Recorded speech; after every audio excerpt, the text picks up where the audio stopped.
The left's all, compassion. You're right. We can't hurt anyone's feelings. That's the big Chinese 5G. You are on fire today. No, Can the I big tell 5G. You're on fire. No, Joe, the 5G. You're on fire. Monday to keep it legal. Who would do? I'm going to be honest with you.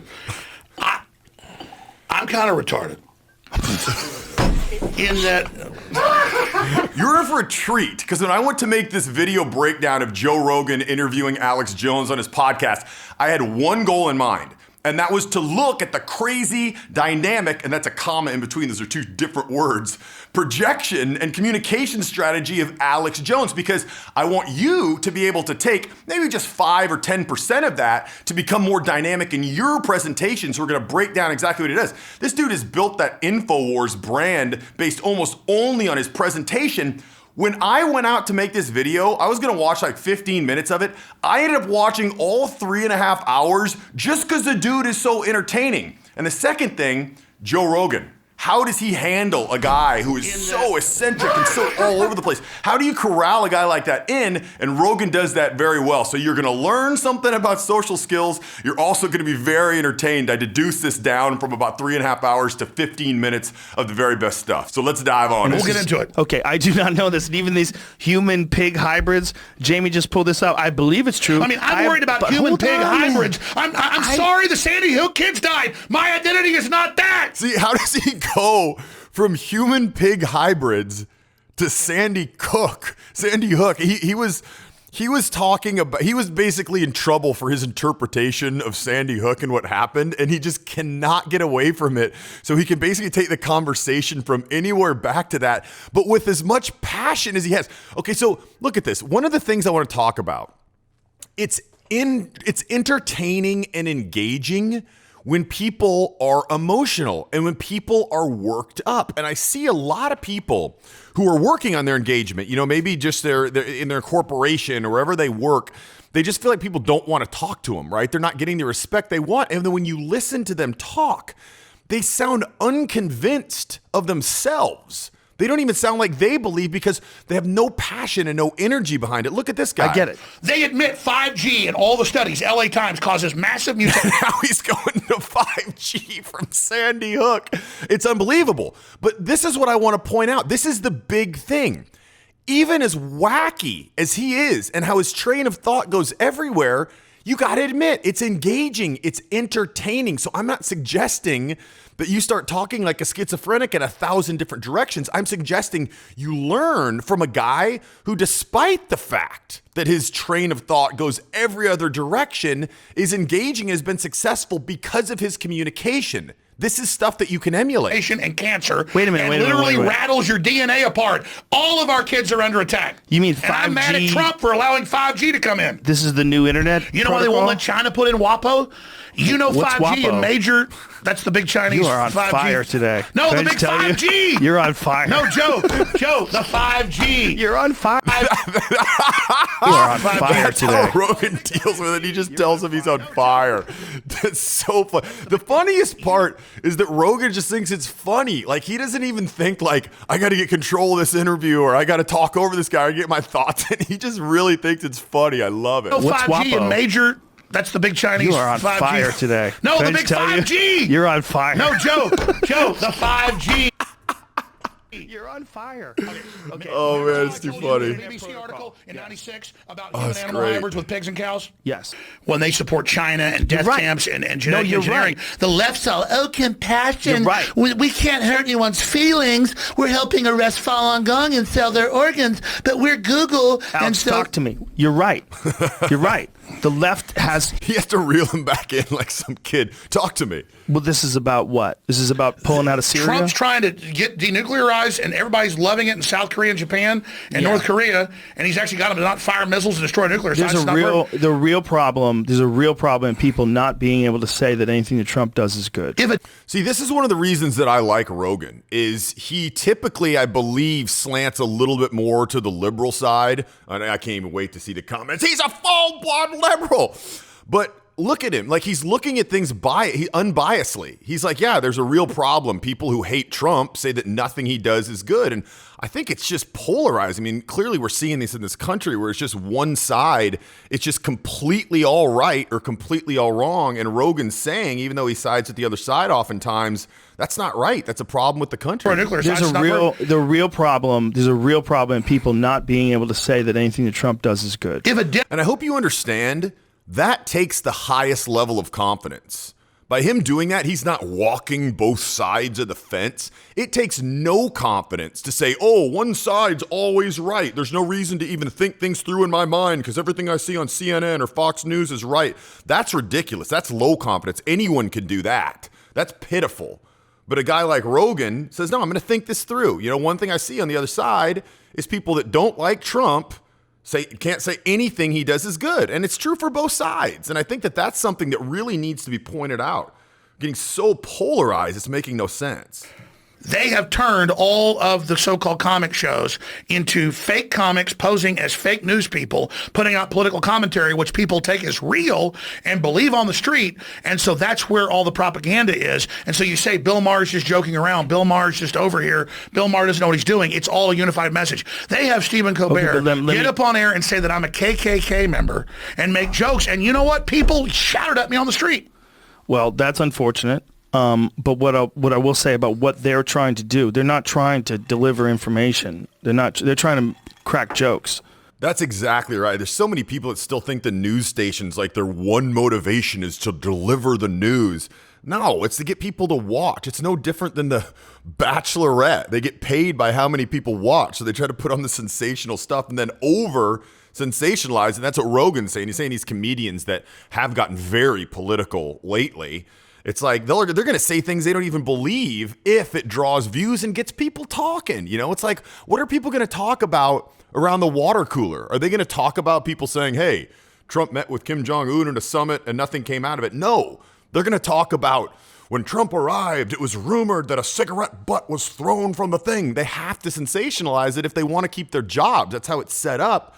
But so many people, even people I talk to, they seem convinced that these news stations actually are interested in getting them unbiased news. Let me tell you something right now. I came here and I proved they're keeping babies alive and taking their organs. How did you prove that? They're admitting it. Jamie pulled some shit up on Google? No, they admit it now. That's you too. They're normalizing it. No, the governor. Listen to me. Look at him. He's slowly starting to lose it. I think this kind of exposes some of the cracks in his psyche. Do you really think there's people out there campaigning for late-term abortions? You think it's real? You think that shit's real? Voted Monday to keep it legal. Who would do that? Who would campaign for that? They did it, that is the craziest shit ever. You can't admit they're killing already born kids, so you're telling me it isn't real when they had a vote in the Senate? That's a conspiracy theory. I am ready to beat your conspiracy theory. You think you're tough, you're about to get it. Well, they're killing already born babies. Stop lying. I'm getting pissed now. Don't get pissed. Go. No, I mean, you saw the dude. It's going. So here's the thing, and I don't really watch his show, but I've heard that he, even though it's just a one-man show, can get himself really worked up like that.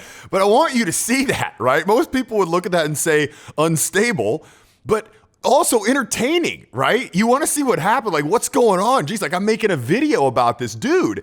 And so I just want you to realize you don't need to be like Alex Jones, but to know what you look like when you communicate and maybe take a step in that direction, just 5%. Most people think they're being way over theatric and dramatic when they're really just communicating in a very normal way. Look at most people. Think about this with me in your head. Think about 3 people you know in your life that people just want to be around. They get invited to every party. They're always at the right place. People really enjoy being around them. And think of the way that they communicate. I'm guessing that they're a lot more animated typically than most people. They're usually not just people that are very drab and boring and dry and you don't even really know when they're around or in a conversation. They're people that are more animated. So I would encourage you to just try this. Take a step 5% in the direction of interaction that's not that important and just gauge how it works. And if you really want to get going and understand what's going on around you, that's a problem that a lot of people have is when they're out, They feel like sometime they get a good reaction, sometime they get a bad reaction. They don't know why. They go up to people and some people like them and some people don't like them, and it just seems like it's random. It's not random. There's certain things that you're communicating that you're not understanding, and I'm not going to get into that in this video, but if you'd like to learn more about that, I got a free checklist called the Social Invincibility Checklist. You can go to charismamatrix.com/SI checklist, or you can touch or click up here in the right corner, and it's going to go through 5 things that'll immediately get you to a place where you can understand what's going on around you, so you can be more effective and be more confident and comfortable when you're out, knowing you can get the kind of reaction that you want, just like Alex Jones here. Alex,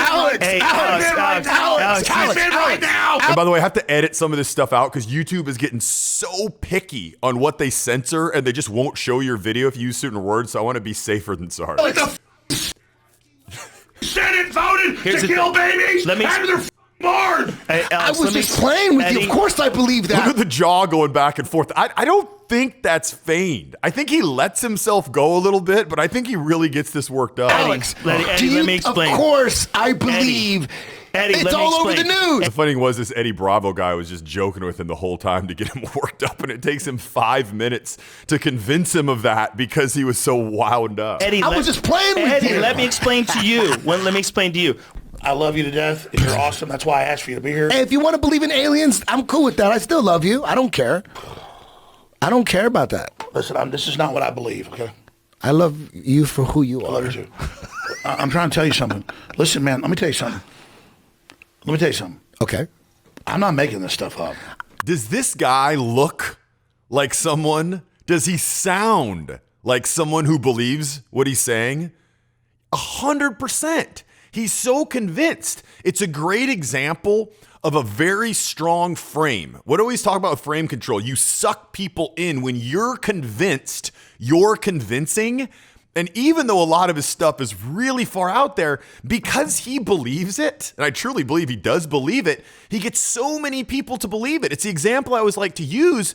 Like if you were to sit down with 2 people and one is an expert and one doesn't know that much about it, but the expert sounds in their voice and their delivery like they're not sure. They're like, it's this one right here. And the other person says, listen, it's this one right here. Everything in your subconscious is saying, listen to the guy that you logically know is not the expert. So listen to this guy. He leverages this to the T with everything he does with his business. I believe you believe it. No, I mean, the stuff I told you earlier about my dad at the table being offered $500,000 in 1986 I believe to that. build cyborgs in Maryland. No, he wasn't here for that part. Okay. He came in later. But Okay. tell me how the connection with aliens got started. Every operation, turning evil loose, good loose. Now, one of the things that I like about Alex Jones is he's not trying to act like he's perfect. Like so many people or celebrities act like nothing goes wrong. He actually looks at himself kind of honestly. And he said in this interview, by the way, I'd encourage you to watch this whole thing. If you think it's entertaining, you can go to, I don't know, there's a million places to watch the full thing. But he always talks about how I think he feels like he's a little schizophrenic, like his brain, he realizes he's not seeing things the right way. So at least he's looking at himself from a realistic standpoint, which I think shows confidence. Everything. So Here he I would talks have these about it. dreams. He's talking about his dreams. By the way, if you have Instagram, I'm doing a lot of stuff behind the scenes. If you're interested in checking that out, go to Charisma Matrix or Barron Cruz and follow me, and I'll be putting a lot of stuff out there. But the earliest memories, like 2-3 years old, where I would fly out to the edge of infinity, and it was a continual message. Find out where we came from, find out what it is, and it would just be this big, giant, spinning black vortex, like a black hole, and then I would have to go into that, trying to figure out what was going on, and it was the same thing, and so it's this incredible frustration. This is when he's 2 years old, he says.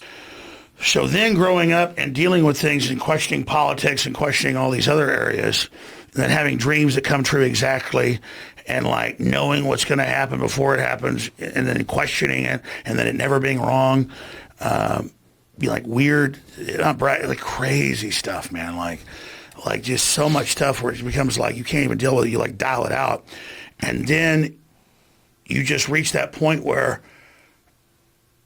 you don't even know what's real anymore because it's so crazy. So that's where he kind of admits, like he got to a point in his life where he didn't even know what was real in his brain and what wasn't. That's an honest look, right?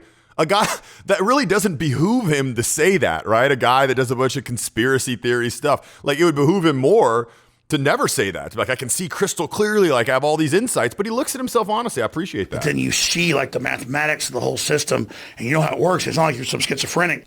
Look, here's the thing. Fine. Listen, I'm gonna be honest with you. I'm kind of retarded. In that, that's another example of great self-deprecating humor. He clears the ground, gets everyone to listen, and says, "I'm kind of retarded." That's actually high status. Like, a lot of people would see that. They'd be like, "Oh, why would he say that?" It shows confidence to speak with self-deprecating humor. look, here's the thing. fine. Listen, I'm gonna be honest with you. I'm kind of retarded. In that, one time, like I remember this one time, they choked me out, and also it was like a black knight with a sword goes and like attacks me on this horse, and then like it was. Okay, now watch his train of thought as he tells this story. Watch the emotions he goes through. And then I was like in England thousands of years ago, and I had this wife and these kids, and it was a whole lifetime like taking care of them and like growing food, and like a kid starved to death and died. And it was like just those moments were like whole lives, dead kids, everything. That's not him getting emotional to tell his story. That's him just really just breaking down in tears from him thinking back to a dream. I mean, listen, it seems like he's a little bit unstable, but I think he's quick to realize that. Now, you know the dude named Bill Maher and Ben Shapiro? I analyzed a video of them where they're both on totally different sides, and they both have very strong techniques that I think you're going to learn a lot from. If you want to check that video out, you can click right here to do so. If you want to grab that social invincibility checklist for free that I was talking about before, it's going to teach you those 5 things. You can click here to do it. Or if you haven't seen this video, click right here. I highly suggest this one. I'll talk to you there. But suddenly Maxine wanted to anti-Maxine. Because, Ben, you can't walk into a room and see an elephant and a mouse and not know which one is bigger. But it's not an elephant and a mouse. It's 2 But elephants. it is, really? I needed 600 officers to protect me at Berkeley. Yes, it's an elephant.